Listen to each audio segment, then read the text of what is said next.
Yeah, I mean, I'd be lying to you, Dick, if I said I'm glad that we came in here and had 36 rushes for 125 yards. That's not good enough.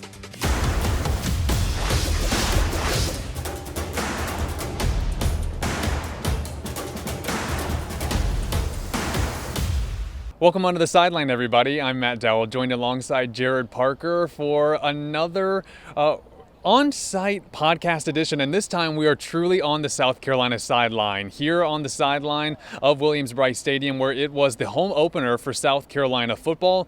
And what a weird home opener it was, Jared. A really, really weird day, and we're going to get into every single big storyline. But South Carolina, the good news for Gamecock fans is that they are 2-0 on the season, winning tonight 38-10 over South Carolina State in a really fun in-state matchup. And shout out to SC State because they are a really good team. They played really well today, and they gave South Carolina a challenge, especially in that first half. But Jared, let's talk about the biggest storylines, and we'll just go, we're storytellers. We'll tell the story, starting from the beginning, and the story at the start was the rain delay, and there was a lot of it. A lot of lightning, a lot of thunder, a lot of rain. Jared, this game was supposed to start at 7 o'clock. It did not start until 9:21.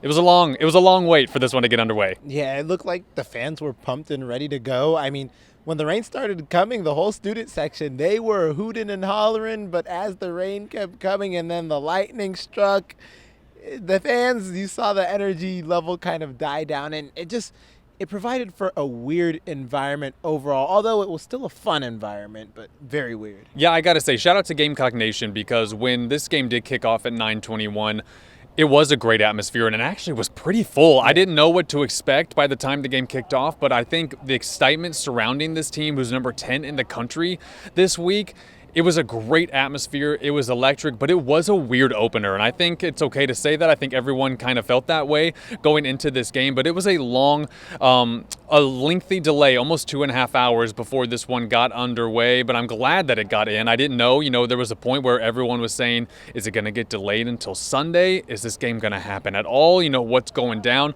So I'm glad that while we're filming this podcast, which it's 1:45 in the morning when we're filming this, but we're dry. The game is finished, and we're happy about that.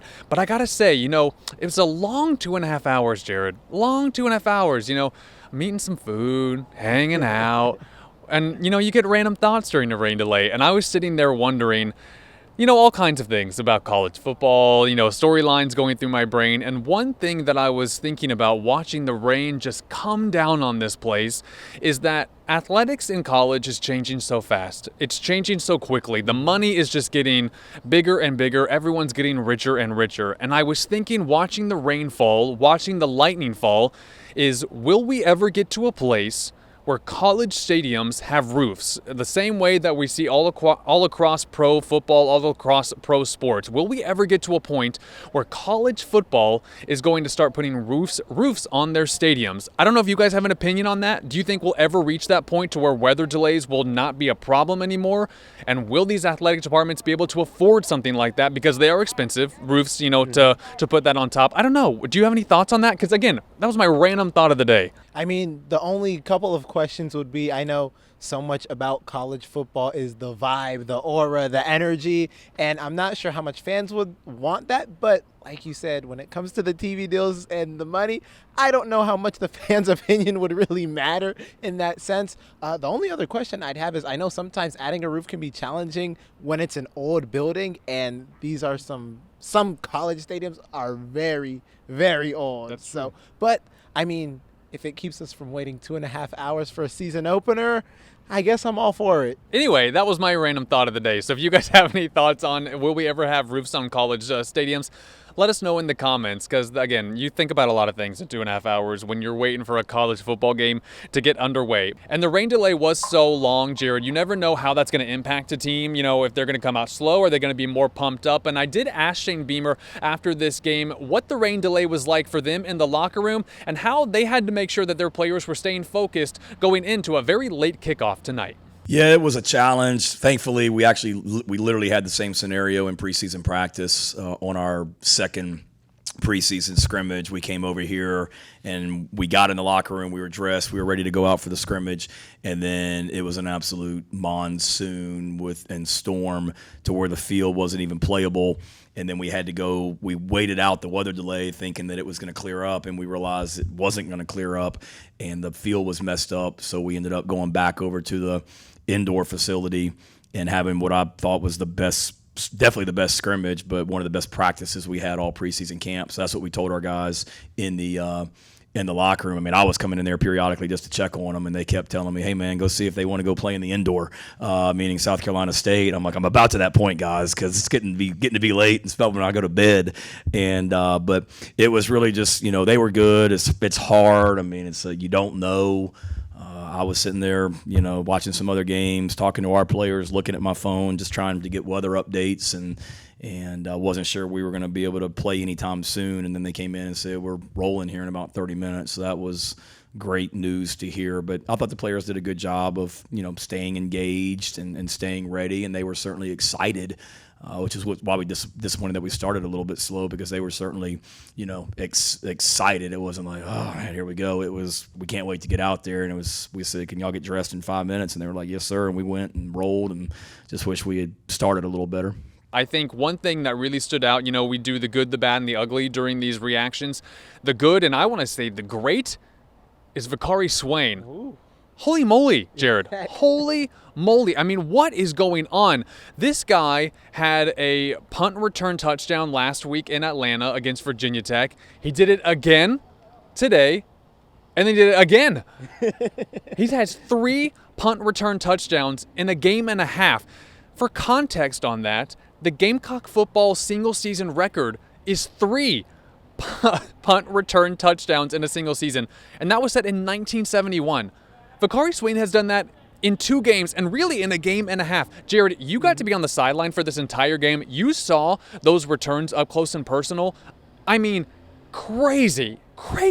Yeah, I mean, the first one at Virginia, or in Atlanta against Virginia Tech, it was pretty interesting because, as we talked about, he had a muffed punt earlier that game, and he ended up returning that one for a touchdown. And I thought, wow, how poetic. He muffs a punt, gets subbed out for a little, comes back, returns one for a touchdown. This second one, the first one of the game today, I was like, oh, they let him run. Is he going to do it again? He hit that sideline, and he was gone. And then the third one, it was, you saw the ball kind of drop. You're like, no, he's not going to pick it up. Then he picks it up. And then it's just like everyone remembers the last 2.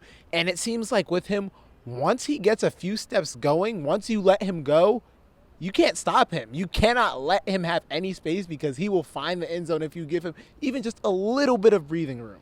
It was unbelievable to watch. And when I say that was the spark South Carolina needed, because the offense was struggling, and we'll get into that in just a second.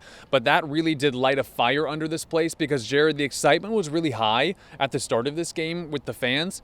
And then as the first half started going on, we heard some boos, and a lot of boos in this stadium. So South Carolina fans weren't happy. And then Vicari Swain, really that first one, lit a fire under this place that I think the spark that the entire stadium needed. And then it kind of felt like, especially after the second one, everyone kind of took a deep breath and relaxed a little bit. It kind of felt like the tension was a little high. Maybe everyone, the delay made everyone kind of off, maybe a little nervous. I don't know what it was, but it just didn't feel like South Carolina had that oomph that they needed to start this game, especially, the home opener for the season. And what Vicari Swain did was just unbelievable. And it was just so exciting. I mean, the place was shaking. It was rumbling. It was just awesome to watch here in person. I can't imagine. What was the electricity like on the sideline for that? Oh my goodness, it was crazy. Especially you hear the tension especially that second punt return touchdown. You kind of hear everyone rumbling like, oh my goodness, Vicari has touched the ball again. What's going to happen? And after he touches it, after he brings the ball up and takes it back for a touchdown, it's just the big burst of energy that was right there waiting. Everyone was waiting, it felt like, to have that moment, and he gave it to them twice. Vicari Swain, he's been in the press room now twice, 2 weeks in a row, and for good reason. So Vicari Swain taking us through those plays and what's going through his mind when South Carolina needs a spark, and he's been the guy to give it to him. I say my contribution was pretty well in factor. I think the guys on the special team, the punt pressure, they blocked their tails off for me to be able to even score. And I say it was a huge factor because we needed kind of a spark. We was kind of down, so somebody had to, like I said, somebody had to spark the team. So. And I know the joke on social media, Jared, has been, can Vicari Swain be part of the Heisman conversation after these 2 weeks? It's a very interesting conversation. So first, what do you think about that? And also, Lenoir's has La Heisman. What nickname are we giving Vicari Swain after 2 weeks? I know you got some thoughts. Well, this is a perfect alley-oop. But speaking of that Heisman conversation, I think if you make this big of an impact in a game, you have to be a consideration, at least at some part. And Nick Emanwari actually hopped on Twitter and he said Vicari Swain for Heisman. So he's got the endorsement of his former teammate. But as you said, Lenoir's has La Heisman and a myriad of nicknames. I think for Vicari Swain, Vicari turns because he punt returns for touchdowns. I think that's a perfect nickname. All right, Vicari turns. If you guys have any thoughts on that or your own nicknames, let us know in the comments. But I'm here for it. Hey, it's a good start. I like Vicari turns. It has a flow to it. It's nice. I like that. I like it. But anyway, it'll be interesting to see if he can keep it going. And he did say afterwards, that if Wofford could do it against SC State, he said, "Why can't I do it?" And I thought he's got a very I don't know. He's in the press room. He's not shocked that he does these things. He's got a really cool vibe and a really cool energy, and you can tell that he's just ready to go this season, and it's pretty awesome to watch. So that was the good, Jared. Now let's talk about the bad and the ugly, and maybe some concerns we have going into next week, which is the SEC opener against Vanderbilt, and that's going to be a great game next Saturday here at Williams-Brice Stadium. And I think really the biggest concern for everyone is the offensive issues. And Jared, let's just be honest. The first half was bad. It was bad from the South Carolina offense, and the O-line is still a huge concern for the Gamecocks. They had 3 non-offensive touchdowns in this game that accounted for 21 points. They only scored 38, had some field goals. You guys do the math. They really, it just wasn't, I don't think it was what people wanted to see from the South Carolina offense in this game going into Vanderbilt. What did you notice on the sideline of this? Yeah, I mean, the big concern, like we mentioned before, the line wasn't it. Lenoir's was running a lot. I mean, we had another situation where we almost saw for a second week in a row Lenoir's give up a safety. It was very close. He jumped past the goal line just as the defense closed in on him. But it's interesting because the past 2 weeks they haven't struggled with turnovers, which is a good sign. You don't want to be turning over the ball, of course, but it's not that they've been making big mistakes, but they've just really at times stalled, and it's been hard for them to get going. And it's been 2 weeks where it was Vicari Swain that kind of had to kickstart things rather than the offense kickstarting things for them. Yeah, and they're struggling to establish the run. They're struggling to protect Lenoir's. The O-line still just doesn't look great. And Jared, I'm going to be honest, I don't know if that's going to work next week against Vanderbilt. There has to be major changes for South Carolina. And I went into this season saying I think South Carolina should win their first 5 games of the season. After seeing these first 2 games and the way that O-line looks, I have major concerns for South Carolina going into a Vanderbilt team that whooped Virginia Tech tonight at Virginia Tech 44-20. And I think that is why I'm kind of looking at this next week's game. I'm kind of looking ahead. And I'm looking at it with a little more serious tone because Virginia Tech, South Carolina and Vanderbilt have a commonality now, and that is Virginia Tech. So we do have an opposition that we can compare them both to. And South Carolina won that game 24-11. It's a neutral site. It's the first game of the season, all of that. But when you see Vanderbilt score 44 points against that same Virginia Tech team in a true road game, and also so many of those points came in the second half, so they were rolling. I don't know. It makes you think. Vandy's offense is clicking. Can South Carolina counter that? It's going to be very fascinating. I don't have my full thoughts on that Vandy matchup yet. We'll do that preview show later on in the week. But I think I expected a bit more. Actually, I'm going to say a lot more from South Carolina's offense in this game in particular against SC State. Yeah, I have to agree, especially when you mentioned you thought South Carolina would be starting 5-0.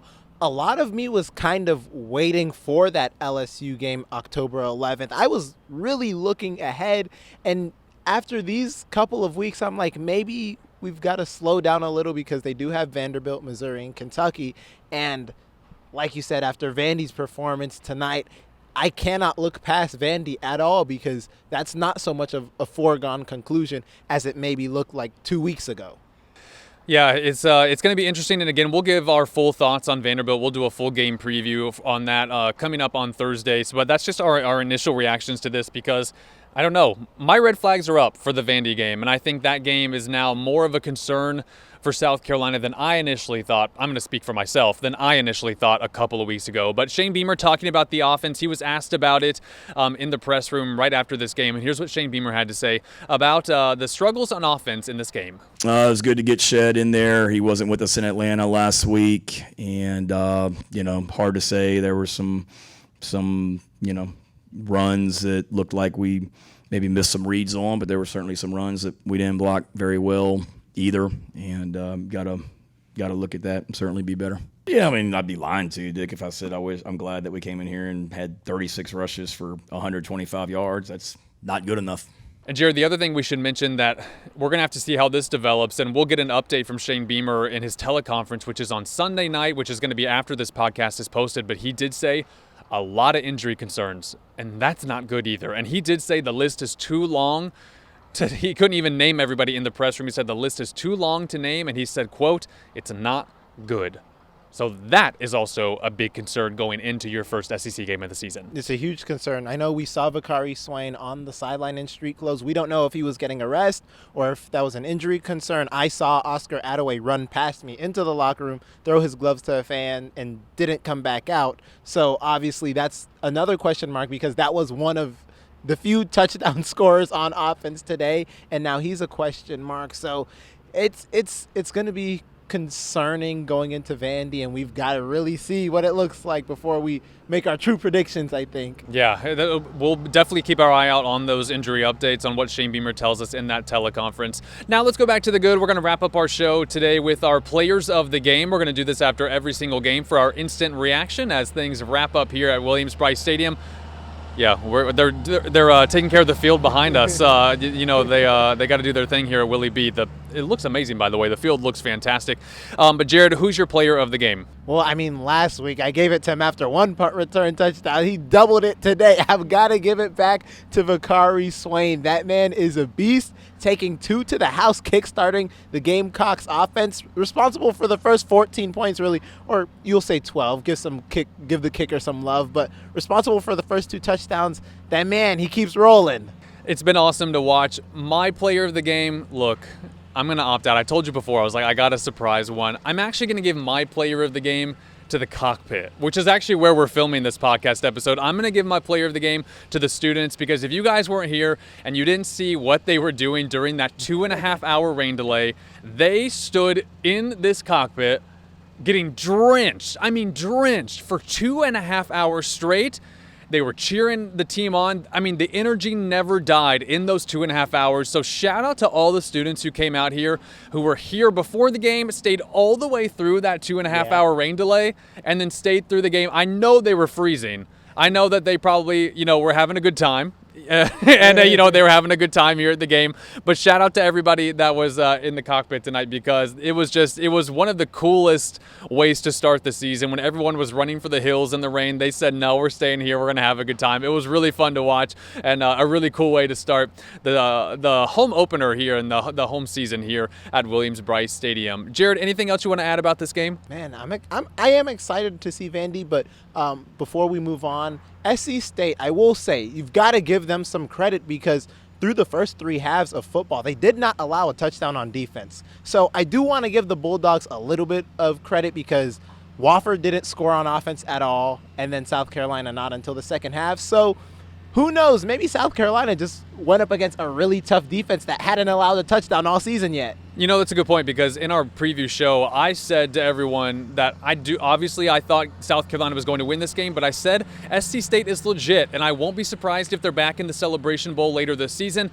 I think Chinnis Berry is one of the best coaches out there. They are so well coached. They're so disciplined. That's a good team. Yeah. They're going to win a lot of football games this season. So shout out to SC State, who also is a team that we cover. We told you guys that in the preview show. So we do a lot with the Bulldogs. They're a great team, and while we're hoping that they have a great season and that they win a lot of football games, and I think they really they really showed themselves in a very good light to the rest of the country tonight, I think. Yeah, if I've got to give a prediction, I was looking at their schedule. They go to South Florida next week. Obviously, South Florida is rolling after a big win against UF.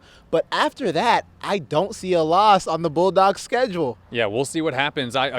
I think I won't be surprised if Chinnisberry and SC State are back in Atlanta at the Celebration Bowl later on this year. But next week's game against Vanderbilt, it's a kickoff at 7:45. It's going to be another late one here at Williams-Brice Stadium. We're prepared for it, but that is going to be rocking. Hopefully the weather holds off. Hopefully it's a great classic September, day here in Columbia and a great night here at Williams-Brice Stadium. But that kickoff is going to be at 7:45 next Saturday between Vanderbilt and South Carolina. And Vandy was talking about this game before the season. They were talking about this game specifically, so I'm excited for that one. I think it's gonna be an awesome atmosphere as always, but I think there's gonna be a little bit more tension going into that game on Saturday. I think they're excited because they see the hype that South Carolina has, and they know they're the first program that gets the chance to suck all that hype out of a program and bring it into their own. I'm excited for that one. Vandy versus South Carolina here next week at Williams-Brice Stadium. We'll be here for it, and we'll see what South Carolina brings to the table and some adjustments, improvements they have